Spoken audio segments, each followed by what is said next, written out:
If 9 power minus 2 is equals to 1 upon 3 whole power x, what is value of x? So we have found the value of x. So first of all, here we write 9 power minus 2 is equals to, we write 1 upon 3 is 3 power minus 1 whole power x.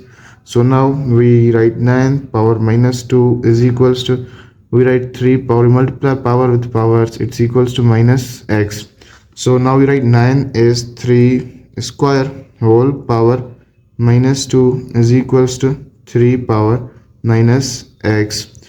So now we multiply power with power, so it's equals to 3 power minus 4 is equals to 3 power minus x.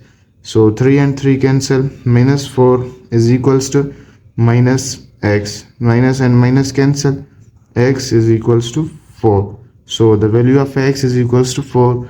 This is our answer.